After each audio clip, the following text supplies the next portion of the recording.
Correct కాదు, మధ్యలో అడ్డుపడద్దు. నేర్చుకోండి. నారాయణమూర్తి గారు 15 సంవత్సరాల నుంచి చర్చా వేదికలో పాల్గొంటున్నారు. రాను ఈ మధ్య కాలంలో మీరు ఈ విధంగా మాట్లాడడం బాధేస్తుంది. 15 సంవత్సరాలు చర్చా వేదికలో పాల్గొంటూ ఉన్నారు మీరు. అదేంటి అంటే రాజ్యాంగం ప్రకారం నడుచుకోమంటాం అట్లా అంటలేదు, మాట్లాడే వాళ్ళకి అడ్డుపడద్దు అంటున్నాను సార్. మాట్లాడే వాళ్ళకి అడ్డుపడద్దు అన్న అంతే. తులసిరెడ్డి గారితో మాట్లాడదాం. కాంగ్రెస్ పార్టీ అధికార ప్రతినిధి, సీనియర్ నేత, మాజీ ఎంపీ తులసిరెడ్డి గారు, good morning sir. Good morning. So మీ 40 సంవత్సరాల రాజకీయ జీవితంలో ఒక్కసారి మన రాష్ట్రంలో 3 ఐపీఎస్లు ఒకేసారి సస్పెన్షన్ ఎప్పుడన్నా చూసారా తులసిరెడ్డి గారు? మన రాష్ట్రంలోనే కాదు, బహుశా దేశంలోనే ఫస్ట్ టైం అనుకుంటాను. అంటే 3 అనేది అంతకుముందు 1-2 ఏదో ఉన్నట్టుంది, కానీ 3 అనేది దేశంలోనే ఫస్ట్ అనుకుంటా. సరే, ఇక్కడ 2 కేసులు. ఒకటి టీడీపీ రాష్ట్ర కార్యాలయంపై దాడి, రెండవది కాదంబరి కేసు. టీడీపీ రాష్ట్ర కార్యాలయంపై జరిగిన దాడి అనేది వీడియోలో స్పష్టంగా ఉన్నాయి కాబట్టి ఇంకా దీని గురించి పెద్దగా డిస్కషన్ ఆ పక్క ఈ పక్క మాట్లాడాల్సిన అవసరం లేదు. దాని ప్రకారంగా జరగాల్సిన చట్టపరంగా జరుగుతుంది, అరెస్టులు జరుగుతాయి, దాని తర్వాత ఇంకా బెయిల్ ప్రయత్నం చేస్తారు, తర్వాత కోర్టులో కేసులు నడుస్తాయి, అది ఎన్నాలో సాగుతుంది. ఇది ఇంకా దాంట్లో పెద్దగా మూసిపెట్టేదానికి ఏం లేదు, దాంట్లో వీడియోలు ఉన్నాయి కాబట్టి. ఇక కాదంబరి కేసుకు సంబంధించి ఇది నా దృష్టిలో మహిళా పురుషుడాని కాదు, అది తప్పు జరిగిందా లేదా అనేది. ఇక్కడ డెఫినెట్గా ఇది ఫ్యాబ్రికేటెడ్ కేసు.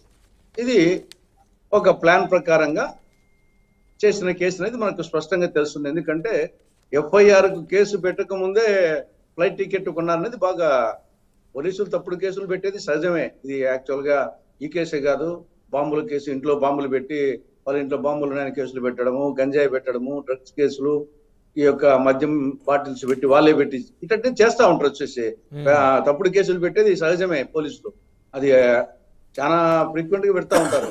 కానీ ఇక్కడ ఆ తప్పుడు కేసు పెట్టి చిక్కారు.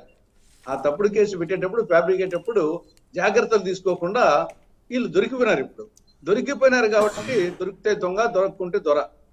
తప్పుడు కేసులు అనేకం పెడుతుంటారు, ఆ కేసులో వచ్చేసి దొరకరు కాబట్టి అది జరిగిపోతా ఉంటుంది. ఇక్కడ దొరికారు, కేసు కంటే ముందే ఫ్లైట్ టికెట్ కొన్ని ఉన్నాయి కాబట్టి ఇక్కడ జరిగింది అది ఇది ఖచ్చితంగా ఫ్యాబ్రికేటెడ్ కేసే. ఇంకా ఆవిడను టార్చర్ చేసింది, మహిళా కానిస్టేబుల్ లేకుండా తీసుకురావడము, ఇవన్నీ కొన్ని ఉన్నాయి కాబట్టి సరే ఆవిడ గురించి, ఎందుకంటే ఆవిడకు ఆల్రెడీ పరిచయాలు ఉన్నాయి. విద్యాసాగర్ కు ఆవిడకు 2009 నుండి పరిచయాలు ఉన్నాయి కాబట్టి ఇప్పుడు అది ఒక మహిళ అనే కోణంలో నేను ఆలోచించడం లేదు. ఒక తప్పుడు కేసు, అది మహిళ మీద పెట్టినా జంటి మీద పెట్టినా కేసు తప్పుడు కేసు అనేది, ఫ్యాబ్రికేటెడ్ కేసు అనేది తెలుస్తా ఉంది. ఆ కోణంలోనే చట్టపరంగా చర్యలు తీసుకోవాలని అభిప్రాయం. సో ఇప్పుడు ఉద్దేశపూర్వకంగా అధికారుల్ని దీంట్లో బదనాం చేస్తామన్నారు. ఇక రాష్ట్రంలో ఎలాంటి కేసులు లేనటువంటి క్రమంలో ఇన్ని కేసులు ఉంటే అవన్నీ గాలికి వదిలేసి ఈ కేసు మీద స్పెషల్ ఇంట్రెస్ట్ పెట్టుకున్నారు అని చెప్పేసి వైసీపీ వాళ్ళు మాట్లాడుతుంటే వారికి ఏం సమాధానం చెప్తారు సార్?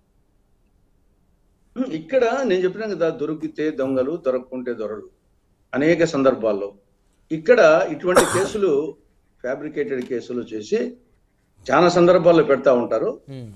కానీ ఇక్కడ దొరికిపోయినారు కాబట్టి అది ఆటోమేటిక్ గా ఉద్యోగులకు సంబంధించి న్యాచురల్ గా కేసు పెడితే సస్పెన్షన్ అయిపోతారు.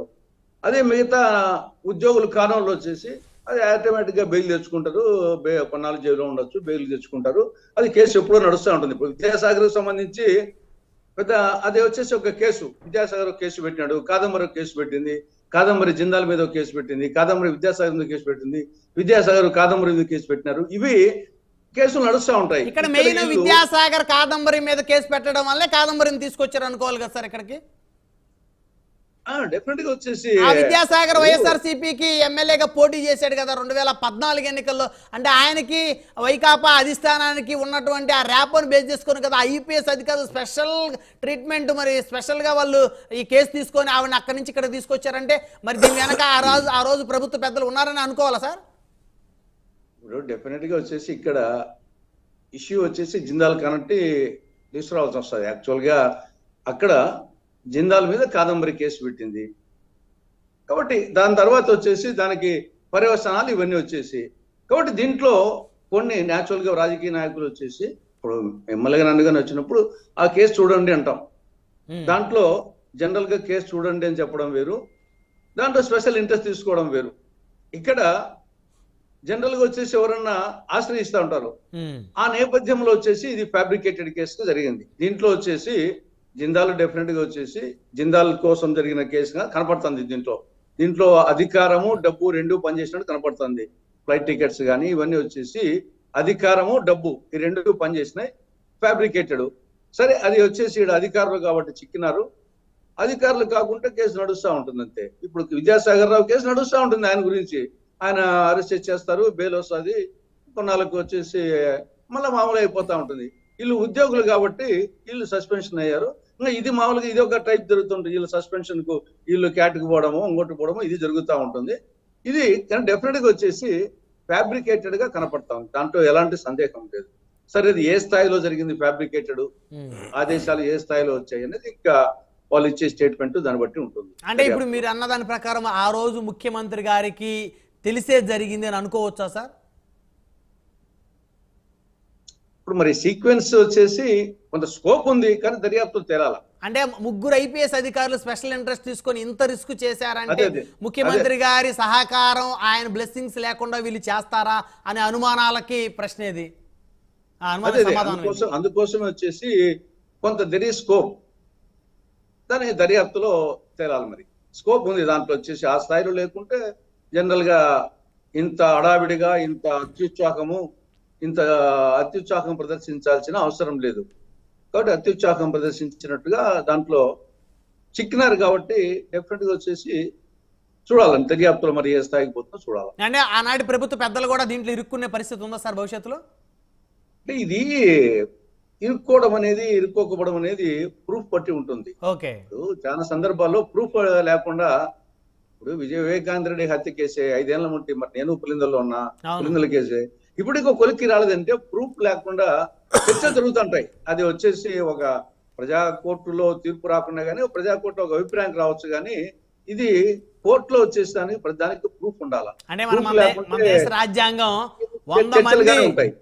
100 మంది నిర్దోషులకి 100 మంది దోషులు తప్పించుకోవచ్చు, కానీ ఒక్క నిర్దోషికి శిక్ష పడకూడదు అనేటువంటి రూల్ వల్ల ఇంత ప్రొలాంగ్ అవుతూ ఉన్నాయేమో కేసులు. అవునవును, ఆ కాన్సెప్ట్ లో పోతారు కాబట్టి ప్రూఫ్ దొరకనంత వరకు ఇది చెప్పలేము.